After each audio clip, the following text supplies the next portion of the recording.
isso que você está trazendo, Moacir, é muito rico, porque é muito difícil dentro de uma caminhada, e ali você mudou a sua carreira completamente, você saiu de um campo muito matemático, lógico, operacional, assim, mental, para entender de pessoas. E no momento em que você está me dizendo que você cria e constrói a sua personalidade como líder. Quer dizer, e aí eu quero que você conte para nós, né, esses elementos dessa personalidade que trazem para você e para as pessoas, né, essa percepção desse líder que começa, de certa forma, no momento em que você assume a sua personalidade, a navegar realmente. Né, porque antes era ali com esse suporte do líder, que também vejo como muito interessante a questão da proximidade, e ele faz com que a proximidade física fique eminente, não é só uma proximidade de conexão. Né? Então, ele te deixa mais livre. Então, que momento é esse que você está livre? E que valores, que características que estão consolidadas na sua liderança a partir de aí, em que as pessoas te reconhecem e você também se reconhece? Pois é, então, pensando que assim, esse foi o meu primeiro papel como gestor de pessoas, líder. No projeto eu conduzia equipes, etc., né, o pessoal de auditoria externa que dava apoio para o projeto e tudo mais, mas é diferente, é projeto, né? E aí eu começo a ter a liderança de um time de uma área que eu não conheço, né?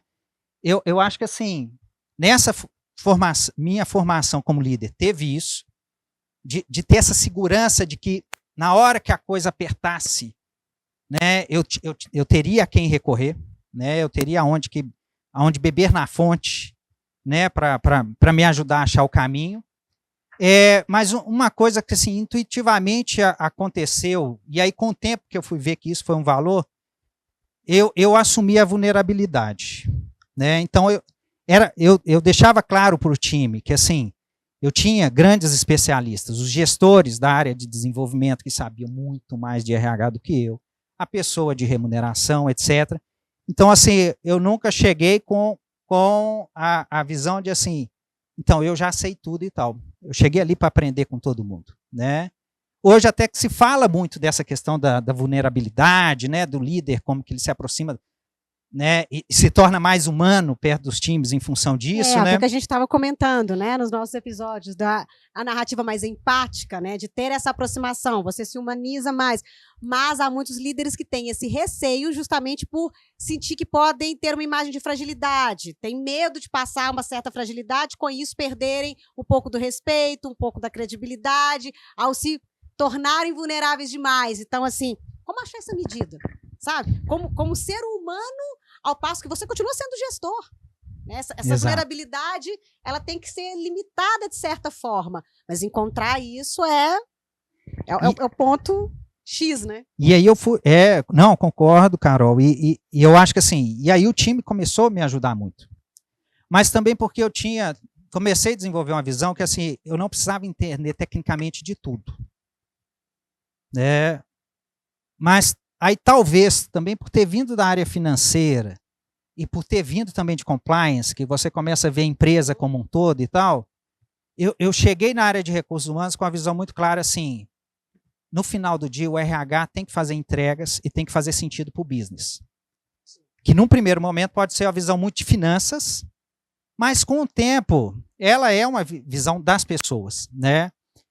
Então também comecei a fazer essa ponte assim, ok, não é tanto problema eu não saber o detalhe, a técnica, etc., porque eu tenho as pessoas, meu time, para isso. O que eles vão precisar realmente de mim? É estabelecer a visão. Onde que a gente quer chegar? Né? E aí, gente, eu acho que assim, dessa minha trajetória, igual eu comentei, eu não fui para a Disney, né? Algumas coisas que meus colegas acessavam, eu não acessava e tal, eu na minha vida particular, eu fui buscando outras formas de chegar a alguns lugares. Então, por exemplo, eu gosto muito de carros antigos. E eu não tinha dinheiro para ter carro antigo. Aí o que eu fiz? Eu comecei a me envolver com as pessoas que tinham carros antigos e observar assim, o que eles precisam e eles não têm tempo de fazer. Porque eram empresários, pessoas bem posicionadas, etc. Organizar encontros. Então eu vou organizar. Pensar o lugar, pensar a logística, convidar as pessoas, etc. Quando eu vi, eu estava envolvido, né, dentro do mundo dos carros antigos, sem ter carro antigo, porque eu ainda não tinha dinheiro para comprar um carro antigo. Né, cavalos, adoro cavalos. Adoro cavalos. Comecei a me envolver com uma associação, né, também, mesma história. Como é que eu vou me envolvendo com as pessoas para ter acesso às coisas, sem necessariamente ainda ter a condição de estar dentro daquele ambiente e tudo mais. E aí fui levando isso também para dentro da organização. Né? Uma visão muito assim, ok, onde que a gente quer estar? Até eu, como profissional dentro da empresa, que tipo de empresa que eu quero estar? E que eu não preciso esperar as condições estarem favoráveis, ou eu ter tudo que eu preciso para estar lá. Que eu fui percebendo isso na vida. Né? Que a gente precisa, sim, ter a visão clara e conduzir, né, aí, falando de um líder, conduzir o time para chegar lá. Né? Então, comecei a exercer esse papel de como que a gente aproxima o RH do business para ele fazer mais sentido, mas como que eu também levo isso para o time de uma forma que é mais do que meta, é inspiração para todos. Perfeito. E a gente começou a fazer grandes projetos. Né? Eu, a princípio, eu confesso assim, poderia ser visto assim meio megalomaníaco do RH. Comunicação interna. Comunicação interna, eu montei basicamente uma mini agência de publicidade dentro da empresa. A gente tinha, por exemplo, o dilema mas o estagiário de publicidade não quer trabalhar dentro de uma manufatura, um escritório do lado de uma produção, etc. Uai, gente, vamos mudar. O que eles gostam? Não, eles gostam do software tal, então vou ter o software tal. O monitor, os maiores monitores para o pessoal fazer a produção gráfica, etc., a gente tinha na área de comunicação. Né? Então, comecei a buscar algumas coisas para assim, poxa, então como é que a gente leva a empresa, o RH, as ações para estar lá? Né? E isso também, então, engajando as pessoas para que não fosse só uma visão e uma ambição minha, mas de todos. Moacir, eu estou te ouvindo assim, com toda curiosidade, porque, de certa forma, as pautas, né, muitos líderes levantam as bandeiras que são as pessoas que se adaptam às organizações. Uhum. E aí eu vejo, né, um líder de RH e que fala que faz o movimento contrário. Então, olha as necessidades daquele grupo e entrega aquilo que é viável para aquele grupo, para que aquele grupo venha até você. Então, de certa forma, eu entendo que você fez um movimento não megalomaníaco, mas ousado. Né? E a ousadia está em você conseguir fazer essa leitura das necessidades que muitas vezes estão escondidas.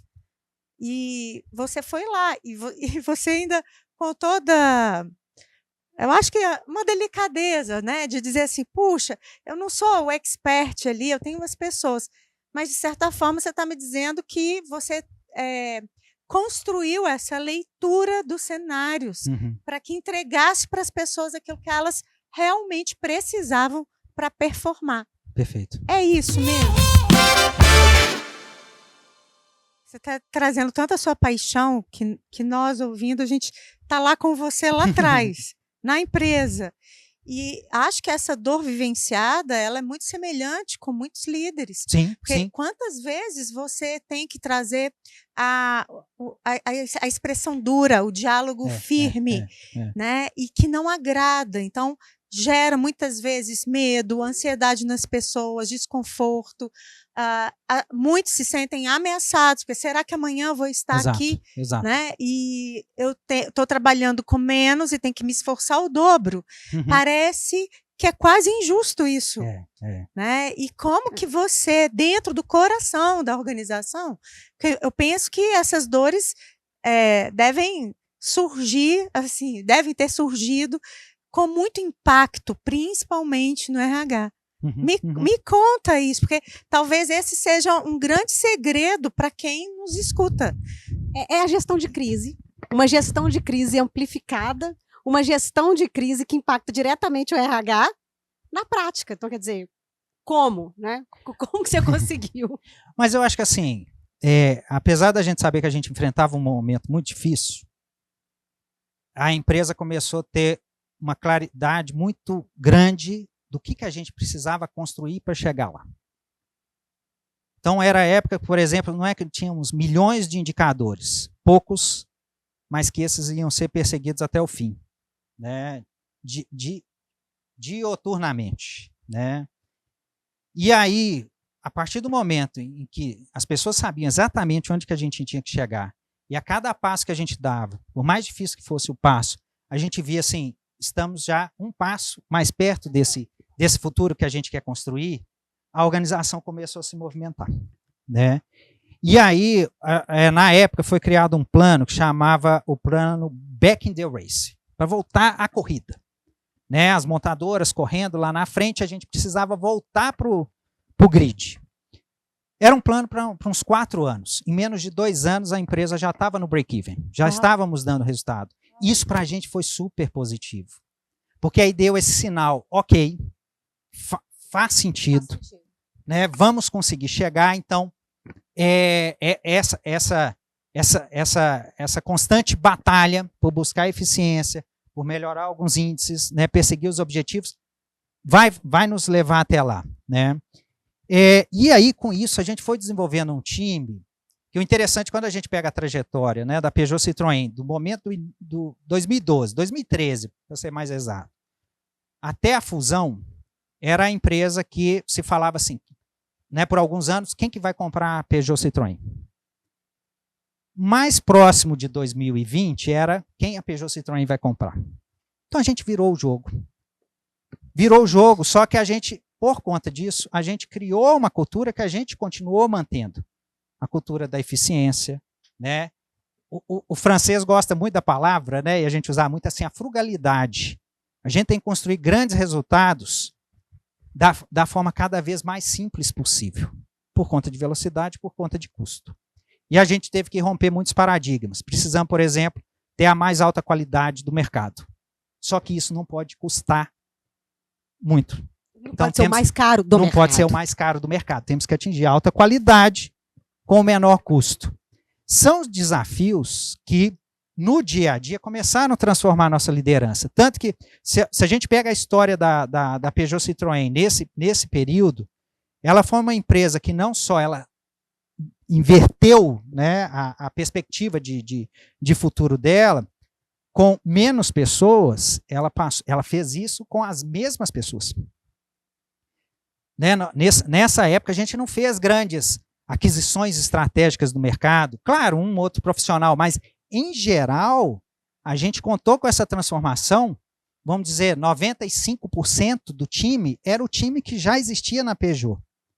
Então, assim, eram as pessoas que já estavam lá e que, de alguma forma, a gente descobriu uma outra forma de disparar o gatilho e de levá-las a fazer acontecer.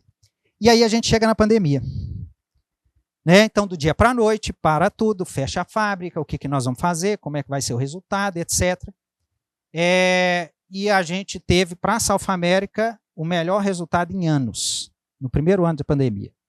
O ano que para o mercado assim, foi um dos anos mais difíceis para a gente, foi um ano ótimo como resultado. É lógico que, né, aí falando fora do contexto, exato, a questão do Covid e tal, né, é uma situação assim, lamentável. Mas, como time, né, a gente desenvolveu assim, uma força no time tão grande em saber driblar as dificuldades e fazer o muito com pouco, que quando chegou a pandemia, acho que no fundo era assim, ok, mais um desafio. E aí, talvez já tivesse sido criado também um senso de pertencimento nessa equipe. Sim, né? sim. Porque foi aí uma narrativa também toda sendo construída de criar-se um vínculo, né, com a corporação, com a empresa. Então, ali você tem já todo um storytelling que já havia sido contado, né, antes, como a gente estava comentando, né, nos nossos episódios a gente trata disso, de como você cria esses vínculos emocionais, cria esse senso de pertencimento, né, então da equipe, do indivíduo à equipe, dentro do seu espaço de trabalho, de uma forma que, ok, estamos juntos. É só mais um desafio, mas a gente dá conta. Aquele senso de pertencimento que fez com que tanto o time se mantivesse, então, né, mais de 90%, igual você está aqui falando, isso é algo já extraordinário por si só, mas como enfrentar um desafio de pandemia, continuar tendo resultado, né, e fortalecer isso, quer dizer, O time está ali, se sente fortalecido, se sentem também como parte daquela história, né? Os heróis daquela história, e fazem essa construção. E aí isso é maravilhoso, porque você está dando poder à sua equipe à medida que você empodera também os gestores. Né? Então, cria esse senso de crescimento coletivo. Né? Óbvio que há problemas, há diversidades, há desafios, etc., né? Como qualquer gestão de pessoas, mas criar esse senso, né? Para quem está olhando, para quem observa tudo isso, né? E tenta analisar essa situação, é o que faz parecer ter sido assim, a grande sacada, sabe? Para trazer essa pois é, unicidade toda. O que você traz, Carol, me dá um gancho, né? Logo que eu saí da Fiat, fui para a Peugeot, eu ainda fui muito enraizado. Né? Eu comecei como estagiário no Grupo Fiat.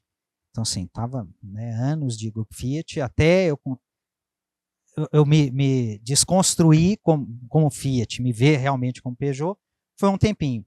E os colegas que começaram a observar, falaram assim, não, Márcio, você fala muito da Fiat como nós. Nós da Fiat, nós fizemos, nós lançamos um carro, cara do RH, nós lançamos o carro, nós fizemos isso, nós negociamos aquilo. Então era no nós. E na Peugeot, PSA, né, como é mais conhecida, a PSA, o discurso era muito assim, a PSA. Então, depois de um tempo que eu cheguei, eu percebi isso, eu falei, olha, é diferente. As pessoas aqui veem assim, a PSA fez isso. Como se fosse uma entidade. A PSA. Então, assim, uai, que a PSA é nós. Somos nós. Né? A PSA é computador, parede, pátio. Né? É a gente. Então, assim, as pessoas não se viam de alguma forma na empresa. E com essa construção, né, esse discurso começou a mudar. Né? E eu acho que, assim, do que você traz, né, um ponto a mais que eu acho que ajudou nessa construção foi sim, porque os resultados também vieram. Né? Então, as pessoas gostam de fazer parte de equipes vencedoras. Sim. Né? Então, a partir da hora que, sim, estamos construindo algo grande, né, passamos a ser a empresa que vai comprar as outras no mercado e não mais a empresa que vai ser comprada por outras, né? Isso nos ajuda muito em virar essa chave, né? E ter as pessoas mais engajadas na construção dos objetivos. É o poder da narrativa que gera o senso de pertencimento e esse gera vontade de vitória e fortalece o senso de heroísmo. Então ele se retroalimenta. O senso de pertencimento ele é fundamental, porque é aquilo, não é a empresa, né? Somos nós. Não, se sou eu, então peraí que eu preciso fazer, quer dizer, vai me afetar diretamente, então eu vou produzir, eu também vou ganhar. Esse senso é a grande virada.